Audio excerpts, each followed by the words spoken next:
Hey guys, welcome back to my channel. तो and welcome back to my new vlog. तो आज का vlog होने वाला है ट्रैवल व्लॉग, क्योंकि हम गए थे अभी रिसेंटली रामनगर, तो वहीं का ये व्लॉग है।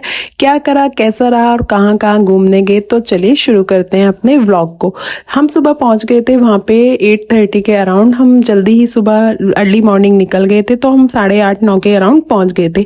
बट हमारा चेक इन टाइम जो था वो 11 के अराउंड था, तो इस वजह से हमने थोड़ी देर बाहर ही वेट करा था जब तक हमारा रूम क्लीन अप हो रहा था। और मैं अपना सामान रखने पहुंच गई थी रूम में, जब तक रुद्रांश ने यहाँ पर पूरे होटल के बाहर की वीडियो बनाई थी। क्या था, कैसा था, बच्चे मस्ती कर रहे थे और धूप भी काफी अच्छी थी, तो जिस वजह से सर्दी भी नहीं लग रही थी। और काफी अच्छा ये होटल था, और मतलब रहने का खाने का बहुत अच्छा एक्सपीरियंस रहा हमारा। और हमें जहाँ घूमने जाना था तो ये उसके पास ही था। ये मतलब अभी इस टाइम ऑफ सीजन चल रहा है, इतनी ज़्यादा भीड़ नहीं है, तो ज़्यादा लोग भी नहीं रहे थे।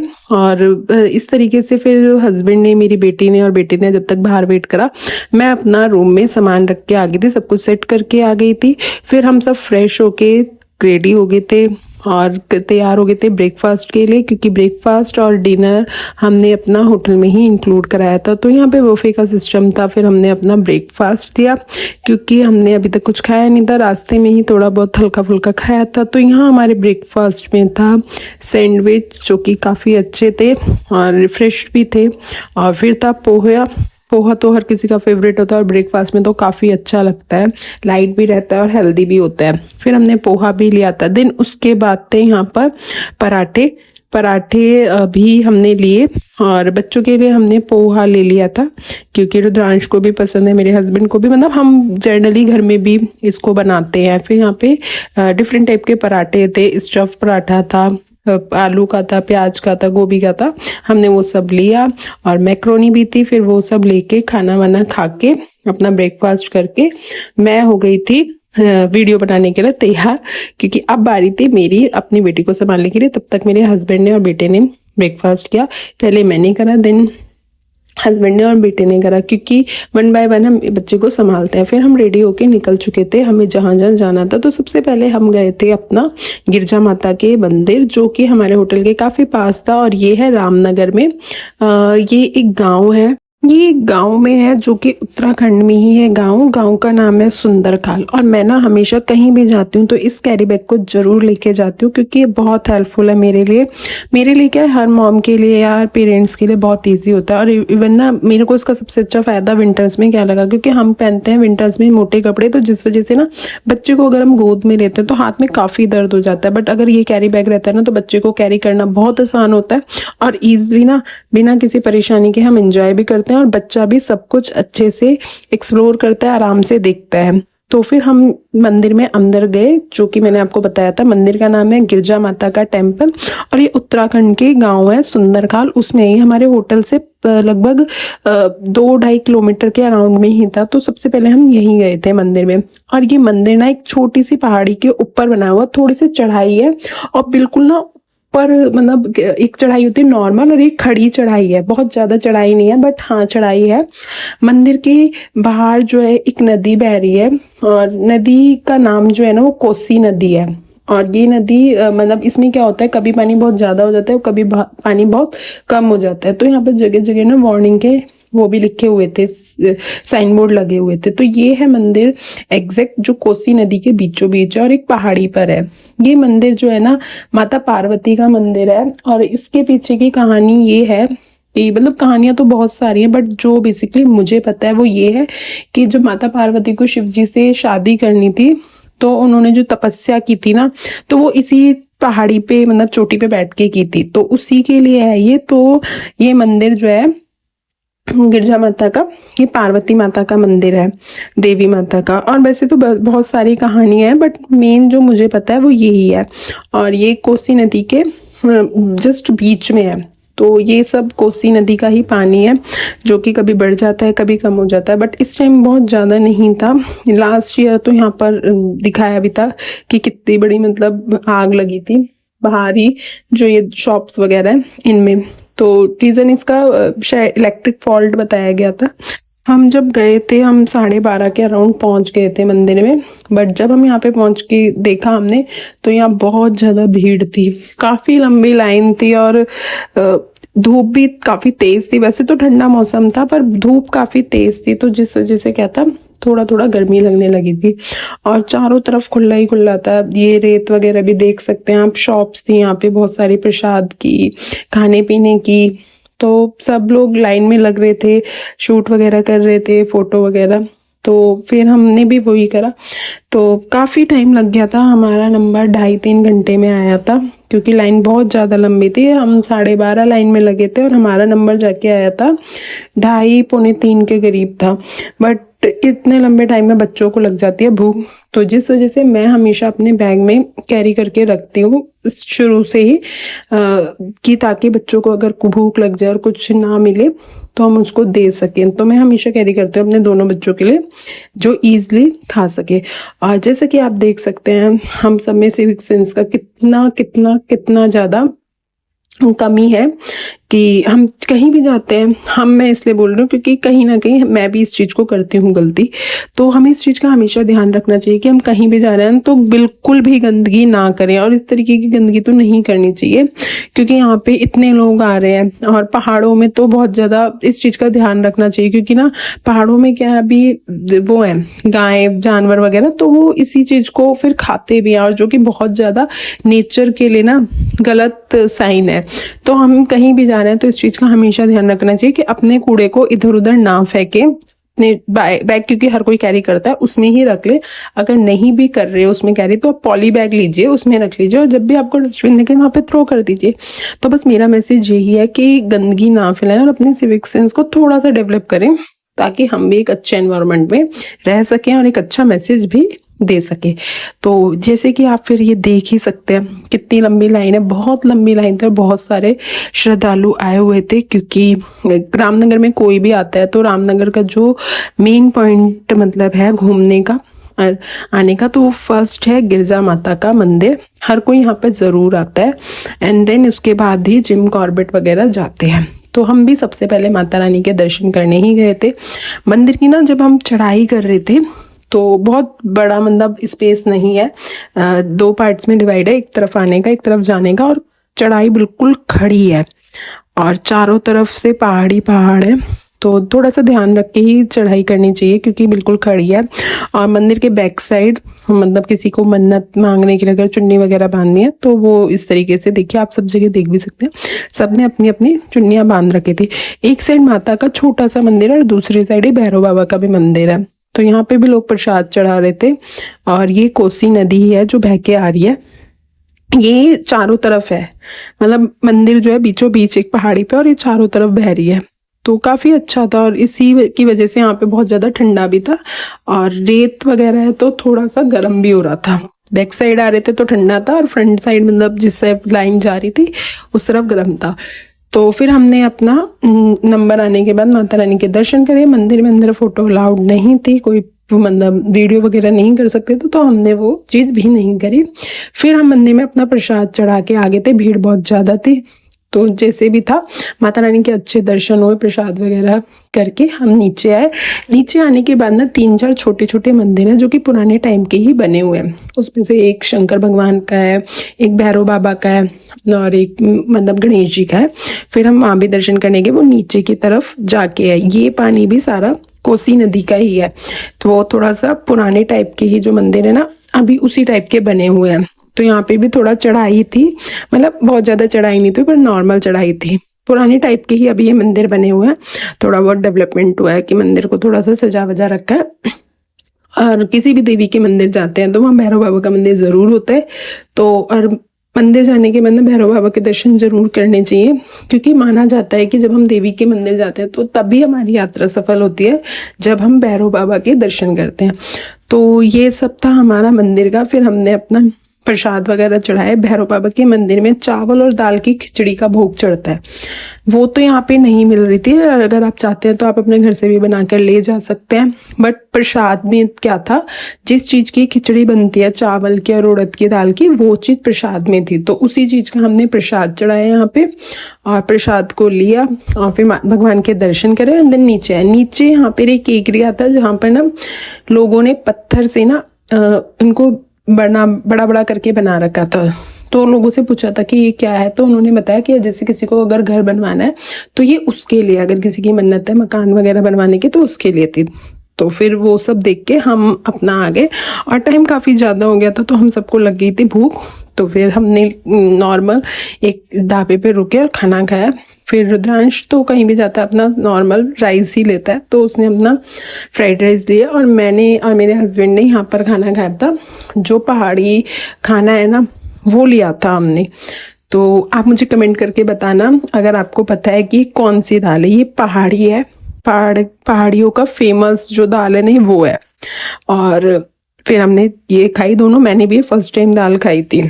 फिर हम यहाँ से निकल गए थे 3 साढ़े 3 के, तो हमारे पास काफ़ी ज़्यादा टाइम बचा हुआ था और हम होटल में वापस नहीं जाना था। और तो फिर हमने लोगों से पूछा कि आसपास क्या है, तो उन्होंने बताया यहाँ पर एक पार्क है, नेशनल पार्क, आप उसमें भी जा सकते हैं। तो फिर हम यहाँ पर पहुँच गए थे अपने पार्क में।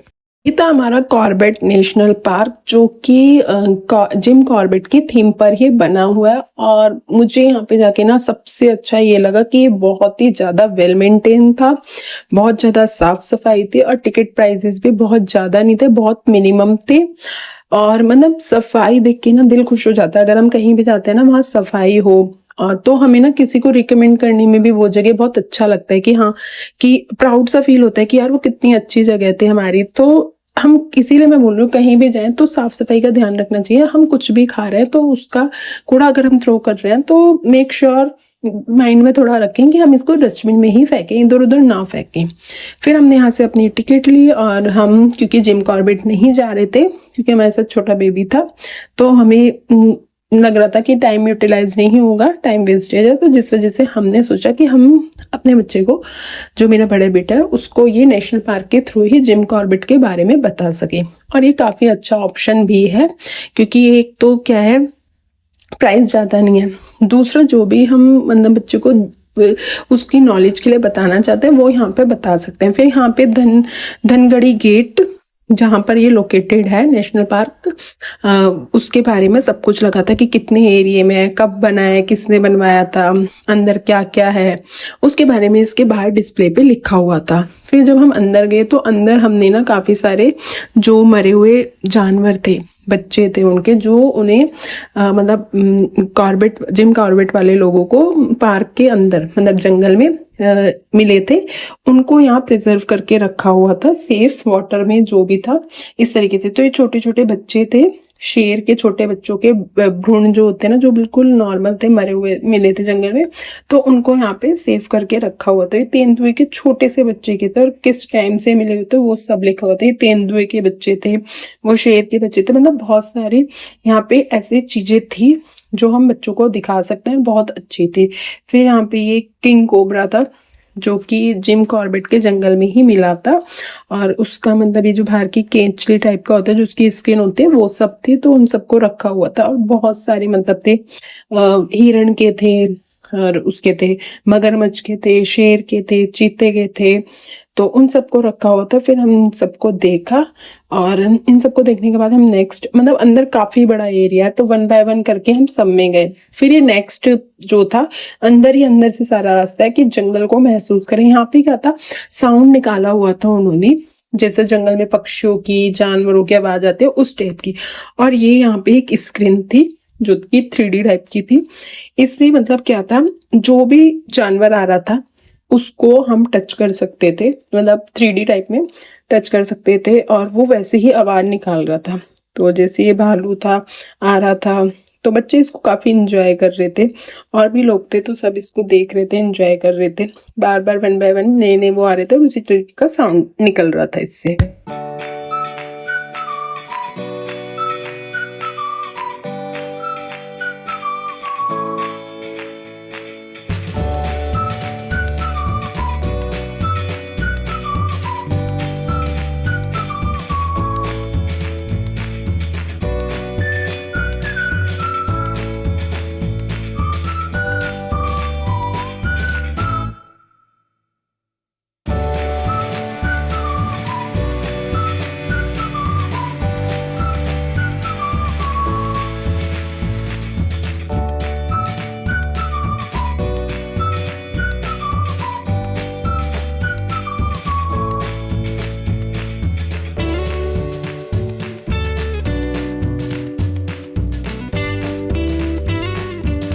फिर अंदर ही एक और एरिया था जिसमें दिखा रहा था कि गवर्नमेंट ने क्या क्या इनिशिएट किया है अंदर जिम कॉर्बेट में, और ये भी काफ़ी अच्छा था। पूरा अच्छे से प्रॉपर मेंटेन हो रखा था, हर चीज़ काम कर रही थी। ऐसा नहीं था कि डिस्प्ले में अगर कुछ चीज़ दिखा रहे हैं तो वो वर्किंग ही नहीं है, नहीं, वो सब कुछ अच्छा था। जैसे आपने मेरा साइंस म्यूजियम वाले में भी देखा था, तो उसमें भी सब कुछ अच्छे से प्रिपेयर मेंटेन हो रखा था। सेम वैसा ही यहाँ था कि डिस्प्ले से अगर किसी बटन को प्रेस कर रहे हैं तो उसके बारे में जो भी उन्हें इन्फॉर्मेशन देनी थी वो डिस्प्ले पे वर्किंग थी। फिर यहाँ पे दिखाया था कि अंदर किस तरीके से फौजी का एक कैंप है, वो अंदर कैसे प्रोटेक्ट कर रहे हैं जंगल को, क्या क्या कर रहे हैं, हमारे मतलब जो जंगल के अंदर जानवर हैं उनकी सुरक्षा कैसे की जा रही है, किस तरीके से मतलब क्या क्या गवर्नमेंट ने यहाँ पर अपने मतलब स्टेप लिए हुए हैं, उन सब के बारे में था। तो ये सब बच्चों को अगर बताया जाए तो काफ़ी अच्छा रहता है, काफ़ी इन्फॉर्मेशन मिलती है बच्चों को, और बच्चे ने थोड़ा सा क्यूरियोसिटी रहती है उसकी जानने के लिए। तो ऐसी जगहों पर बच्चों को डेफिनेटली लेके जाना चाहिए। और सबसे बड़ी बात है प्राइस ज़्यादा नहीं था इस एरिया का। फिर अंदर ही एक शो दिखाया गया था, 5 से 6 मिनट का था, जो कि रिकॉर्डिंग था जिम कॉर्बेट के अंदर, मतलब जो भी एरिया है उसका सब रिकॉर्डिंग था कि अंदर क्या क्या स्पेशीज हैं, कौन कौन से जानवर हैं, मतलब क्या क्या है, उस सब के बारे में इस पिक्चर के थ्रू आपको पता रखा था। और ये काफी अच्छा है, अगर हम जिम कॉर्बेट नहीं जा रहे तो हम यहाँ पे इसके बारे में जान सकते हैं। बेसिकली क्या होता है, कहीं भी हम जा रहे हैं तो हमें ये रहता है कि उस जगह के बारे में नॉलेज मिले। तो अगर हम जिम कॉर्बेट नहीं गए थे तो हमने उसकी नॉलेज यहाँ पे ले ली थी, तो इस पिक्चर के थ्रू। बट अगर आपको मौका मिल रहा है तो आप जा सकते हैं वहाँ पे, और उसका प्राइस वगैरह टिकट वगैरह अलग से होती है, वैन की, कैब की। तो ये सब था। तो अभी कुछ सालों पहले यहाँ जिम कॉर्बेट में हमारे जो प्रधानमंत्री हैं नरेंद्र मोदी जी, वो भी गए थे। और ये फिर यहाँ पे उनकी फोटो है जिन्होंने इस जिम कॉर्बेट को मतलब बनाया था, और जिनका मतलब आइडिया था कि इस तरीके से यहाँ पर ये चीजें हैं वो, तो उनके एक स्टैचू भी है जिम कॉर्बेट के अंदर। और ये वैन है जो कि जाती है जिम कॉर्बेट में। ये ओपन वैन है, एक क्लोज वैन भी होते हैं जिसमें थोड़े से ज्यादा लोग जाते हैं। ओपन वैन में होते हैं अपने 5 से 6 लोग जाते हैं। तो ये अंदर जिम कॉर्बेट में कौन कौन से टाइगर हैं, शेर हैं, वो सब आपको जो गाइड जाएगा वो सब बताता है। तो फिर आगे इसी मूवी में सारा बता रखा था, काफी अच्छी मूवी थी। और अगर जिम कॉर्बेट में खुद जाओ तो इस चीज को खुद फील करते हैं तो ज्यादा अच्छा रहता है कोई भी चीज अगर।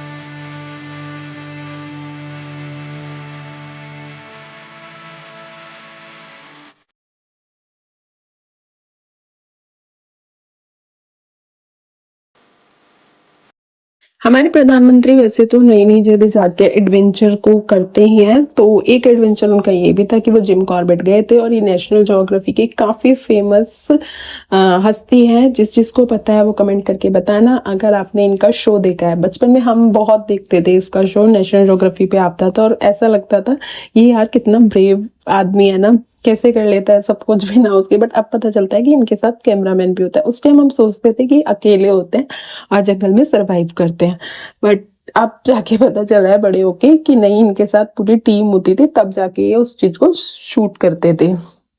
तो वही था, मोदी जी इनसे ही के साथ जिम कॉर्बेट में गए थे, और जिम कॉर्बेट के बारे में ये सब हमें बताया था। हम मूवी देखने के बाद जो आगे का रास्ता था, जो नेक्स्ट एरिया था, वो था कि जंगल को महसूस करें, रात के टाइम का मतलब जंगल कैसा रहता है। तो यहाँ पर ये पक्षी थे, तो उसी तरीके की थीम बनाई हुई थी कि कुछ पक्षी क्या होते हैं रात के टाइम ना रोशनी करते हैं। तो ये वो ही दिखा रखा था कि किस तरीके से कभी रोशनी कर रहे थे उस जगह पे, मतलब इस तरीके का बनाया था, कभी रोशनी हो रही थी, कभी बंद हो रही थी, बंद हो रही थी, जल रही थी, और साउंड भी उसी तरीके का था। तो बहुत अच्छा लग रहा था। रियल में तो हम इस चीज को नहीं देख सकते, बट हाँ इन म्यूजियम के थ्रू या इन नेशनल पार्क के थ्रू हमें वो चीज पता चलती है, तो काफी अच्छा लगता है और पता चलता है कि हाँ इस तरीके का भी कुछ है। तो वही सब हमने यहाँ पर देखा, सीखा और कुछ नया जाना बच्चों के साथ कि क्या क्या है, कैसा कैसा है। तो ऑल ओवर जो था हमारा एक्सपीरियंस यहाँ का काफ़ी अच्छा रहा बच्चों के साथ, क्योंकि ना थोड़ा सा परेशानी हो जाती है, तो इसलिए कुछ ना जब भी कहीं जाओ तो ऐसी जगह जरूर देख लेनी चाहिए ताकि बच्चा भी इंजॉय करे और हम भी इंजॉय करें और हमारा ट्रिप ऑल ओवर जो रहे ना बेस्ट हो जाए। तो हमारा तो यही रहता है, हमेशा कहीं भी जाते हैं बच्चों के साथ तो उनके लिए भी कोई ना कोई ऐसी जगह ढूंढ लेते हैं कि ताकि वो भी इंजॉय करे। हालांकि बच्चे कहीं बाहर जाते हैं तो वो बहुत कोऑपरेट करते हैं और इंजॉय भी करते हैं, बट स्टिल ऐसी चीजें मिल जाए ना कहीं घूमने जाने में तो ट्रिप काफी अच्छा रहता है और मेमोरेबल बन जाता है।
म्यूजियम में हमने काफ़ी सारी चीज़ें देखी, काफ़ी सारी जानवर वगैरह देखे, पक्षी देखे, उनके बारे में जाना। यहाँ डिस्प्ले वाला सिस्टम मुझे बहुत अच्छा लग रहा था क्योंकि जिस भी मतलब एनिमल बर्ड्स वगैरह का हम प्रेस कर रहे थे वो उसी का साउंड निकाल रहा था और मतलब पूरे रूम में ना वो ही वाइब्रेट हो रहा था, तो ये काफ़ी अच्छा था और डिस्प्ले वर्किंग था, ये सबसे अच्छी चीज़ थी। फिर उसी के साइड में एक और चीज़ थी जहाँ पे लायंस टाइगर्स वगैरह के स्केलेटन वगैरह रखे हुए थे जो देखने में काफ़ी ज़्यादा अजीब लग रहे थे और डरावने भी थे। बहुत अच्छी अच्छी चीज़ें थी यहाँ पे देखने के लिए और एक्सप्लोर करने के लिए, बच्चों को बताने के लिए कि मतलब क्या क्या जंगल में होता है और किस तरीके से सरवाइव कर रहे हैं जानवर वगैरह। क्योंकि डे बाय डे क्या हो रहा है कि जंगल्स में लोग जा रहे हैं, शोर हो रहा है, तो उनको भी अल्टीमेटली कोई ना कोई प्रॉब्लम हो ही रही है जिस वजह से थोड़े से वाइल्ड हो रहे हैं, थोड़े ज़्यादा ही हो जाते हैं। तो वही सब हमने बच्चों को बताया था कि कैसे क्या करना चाहिए, कभी भी किसी एनिमल्स वगैरह को परेशान नहीं करना चाहिए क्योंकि वो उनका घर है। तो अगर हम जंगल सफारी पे जा भी रहे हैं तो इंजॉय कर रहे हैं ठीक है, बट ऐसा ना करें कि उससे कुछ हार्म हो। तो वही सब धीरे धीरे धीरे करके बात बात करके हमने यहाँ पे मस्ती करी अपनी और चीज़ों को देखा, समझा और क्या नया था ये भी देखा, क्योंकि ट्रिप पे जाते हैं तो कुछ ना कुछ नया देखने के लिए मिलता है ना, तो वो ट्रिप और भी ज़्यादा मज़ेदार हो जाता है। तो यही इस ट्रिप में भी रहा हमारा।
यहाँ पे सब देखने के बाद, घूमने के बाद, फोटो शूट कराने के बाद अब था टाइम बाहर आने का। क्योंकि हमने पूरा एरिया कवर कर लिया था, जो जो दिखाना था और जो जो देखना था और जिस चीज़ की भी वीडियो बना सकते थे वो सब बनाया। और हमने पूरा एरिया कवर करने के बाद हम आ गए थे बाहर, क्योंकि रात का मतलब पहाड़ों में क्या होता है जल्दी रात हो जाती है और विंटर्स में तो वैसे ही 6-5:30 बजे तक अंधेरा हो जाता है। तो यहाँ पे हम 6 बजे के अराउंड निकल गए थे, क्योंकि हमें वापस होटल भी जाना था तो थोड़ा सा टाइम लग रहा था, तो इसलिए हम पौने 6 के अराउंड यहाँ से निकल गए थे और फिर हम पहुंच गए थे अपने होटल। जिस टाइम हम होटल पहुंचे थे उस अराउंड 6:30 पौने 7 के अराउंड का टाइम था, बट हमारे पास डिनर के लिए भी बहुत ज़्यादा टाइम था, क्योंकि बुफे जो स्टार्ट होना था वो 8 बजे से स्टार्ट होना था। तो हमें वेट करना था और हम रूम में बैठ के बोर नहीं होना चाहते थे, तो हमने फटाफट से अपना मतलब जो भी चेंज वगैरह करना था, फ्रेश होना था, वो सब करके हम नीचे वाले गेम वाला जो एरिया था उसमें आ गए थे। वहाँ पे हमने पोल वाला गेम खेला, कैरम खेला, टीटी खेला, बट जो एज यूजल हम हमेशा खेलते हैं मैंने तो उसी पे फोकस किया। ज़्यादा लोग नहीं थे क्योंकि ऑफ सीज़न था और ठंड भी थी, तो जिस वजह से लोग अपने अपने कमरों में थे, बट हमारे साथ बच्चे थे तो हम उन्हें बोर नहीं करना चाहते थे, क्योंकि बच्चे थोड़ा परेशान होते हैं बाहर जाके। तो उस वजह से हमने क्या करा, हम गेम वाले एरिया में ही आ गए थे। जो भी थोड़ा बहुत टाइम था डिनर का उसको हमने अपना गेम वाले एरिया में ही स्पेंड करा, ताकि ज़्यादा ठंड भी ना लगे रूम में बैठ के और बोर भी ना हो। और यहाँ पे अच्छे से टाइम भी स्पेंड हो गया था, बच्चे भी इंजॉय कर रहे थे, हम भी इंजॉय कर रहे थे। हालांकि इतना खास तो मुझे कुछ खेलना आता नहीं है, खास क्या मुझे इसका तो ABCD भी नहीं पता, बट जस्ट फॉर इंजॉयमेंट या बच्चों के साथ मस्ती करने के लिए एवी स्टिक से इसकी बॉल को थ्रो किया था। और जब बच्चों को पता चल जाता है कि किस तरीके से करना है तो बच्चे और ज़्यादा उसमें एक्साइटमेंट दिखाते हैं अपनी। तो रुद्रांश और मैंने तो जस्ट ऐसे ही टाइम पास किया था, क्योंकि मुझे तो इसकी स्टिक भी होल्ड करनी नहीं आती थी कि किस तरीके से होल्ड करते हैं। हालांकि हस्बैंड को पता था कि कैसे खेलते हैं, क्या करते हैं, उन्होंने हमें बताया भी था, बट हमें कौन सा रूल्स रेगुलेशन फॉलो करने थे, हम जैसा मर्जी खेल रहे थे, बॉल को हिट कर रहे थे। और मस्ती मजाक कर करके हमने अपना टाइम स्पेंड करा और डिनर के टाइम का वेट कर रहे थे, क्योंकि काफ़ी ज़्यादा भूख लग रही थी और हम काफ़ी ज़्यादा थके भी हुए थे। सोच रहे थे जल्दी जल्दी खाना खा के अपना सो जाएं, बट टाइम बचा हुआ था तो वो ही कर रहे थे। फिर बाहर आके टीटी खेला था, टीटी में भी ज़्यादा देर नहीं खेल पाए थे, ये तो आता था खेलना, क्योंकि दोनों बच्चे थे, एक कभी रुद्रांश बोल रहा था मुझे खेलना था, कभी रिद्धि बोल रही थी कि मुझे भी खेलना है। और प्लस ये जिस जगह टीटी टेबल थी वो थोड़ा सा स्टेयर्स के पास थी, तो जब हमारा रिदम में आ भी रहा था गेम तब तक बॉल नीचे चली जाती थी। तो इसी तरह हमने अपना टाइम स्पेंड करा और मस्ती करते रहे, और फिर फाइनली डिनर का टाइम हो गया था। जो भी लोग थे उन सबको नीचे बुला लिया था, क्योंकि बोन फायर स्टार्ट हो गई थी। तो जो मतलब होटल वाले थे उन सब ने बोला कि नीचे आ जाइए जिस जिसको आना है, बोन फायर स्टार्ट हो गया। तो हम भी चले गए वहाँ पे, क्योंकि रूम में थोड़ा ठंडा ही था, तो हम वहाँ पे बाहर आ गए, थोड़ा बोन फायर में एंजॉय करा। ठंड थी तो थोड़ा सा पास में रहते हैं गर्म चीज़ों के तो अच्छा लगता है, और बोन फायर में काफ़ी मज़ा आता है। फिर थोड़ा बहुत बोन फायर में मज़ा करने के बाद हमारा हो गया था डिनर स्टार्ट। डिनर का टाइमिंग जो था वो हो गया था। फिर हमने सोचा कि फटाफट डिनर करते हैं और ऊपर जाके रेस्ट करते हैं, फटाफट सो जाएंगे, क्योंकि नेक्स्ट डे भी हमें जाना था घूमने। तो हमने अपना डिनर दिया। हस्बैंड मेरे तब तक ऊपर मेरी बेटे को सुलाने चले गए थे, क्योंकि हमें 1 बाय 1 करके खाना था, तो इसलिए वो उसको ऊपर सुला रहे थे, तो वो वहाँ वेट कर रहे थे। मैं और रुद्रांश तब तक डिनर कर रहे थे। हमने डिनर करा। डिनर में यहाँ पे भी बफे का सिस्टम था, तो हमने पिकल्स लिए, सैलेड लिया, और काफ़ी टेम्पटिंग सा रायता था। वैसे तो ठंड थी और रात थी, बट रायता तो काफ़ी हर किसी का फेवरेट होता है, तो मैंने भी लिया। मैंने कहा देखा जाएगा अगर खांसी वगैरह होगी तो, क्योंकि काफ़ी ज़्यादा ठंड हो गई थी रात के टाइम, बट मैंने वो रायता मिस नहीं करा। रायता लिया अपना और काफ़ी टेस्टी था। उसको खाने के बाद ना मतलब खाने का टेस्ट एकदम से चेंज हो जाता है अगर रायता होता है तो। फिर यहाँ पे थे राइस थे, दाल थी, बेसिक खाना भी था अगर किसी को नॉर्मल खाना है तो वही सब था नॉर्मल। फिर पनीर था, मिक्स वेज थी, और हमारी नान थी। और स्वीट्स में यहाँ पे उन्होंने रखा था मूंग दाल का हलवा, जो कि काफ़ी टेस्टी था। खाना ऑल ओवर अगर मैं बात करूँ इस होटल का बहुत अच्छा था। मतलब काफ़ी बार होता है कि होटलों का खाना अच्छा नहीं था, बट यहाँ पे अच्छा था। हमने यहीं से अपनी बेटी के लिए भी ले लिया था, क्योंकि अभी उसे नमक वगैरह का खाना नहीं देते, तो हमने यहाँ से ही नॉर्मल बॉयल वाली दाल ले ली थी उसके लिए। तो हमारा यहाँ पे पूरा डिनर इस तरीके से हो गया और हमें काफ़ी ज़्यादा भूख लगी थी क्योंकि जब भी कहीं घूमते हैं और वापस आते हैं ना तो भूख और बढ़ जाती है। तो इसी वजह से हमने होटल में ही खाना सोचा था कि खा के फटाफट से जाके सो जाएँगे। अब बफ़े में सोचना नहीं पड़ता क्या ऑर्डर करें क्या नहीं। और जब हमने खा पी लिया था तो ये टाइम हो गया था 9 बजे का, कुछ इस तरीके का था बाहर का व्यू और काफ़ी अच्छा लग रहा था। कहीं भी बाहर जाते हैं तो मज़ा तो आता ही है। तो हमारा तो फर्स्ट डे काफ़ी अच्छा रहा। और आपको कैसा व्लॉग लगा मुझे कमेंट करके ज़रूर बताना। व्लॉग अच्छा लगा तो लाइक शेयर और सब्सक्राइब कीजिए मेरे चैनल को। और आपने अगर पूरा व्लॉग देखा तो उसके लिए थैंक यू सो मच। मिलते हैं नेक्स्ट व्लॉग में। Till then bye bye, take care.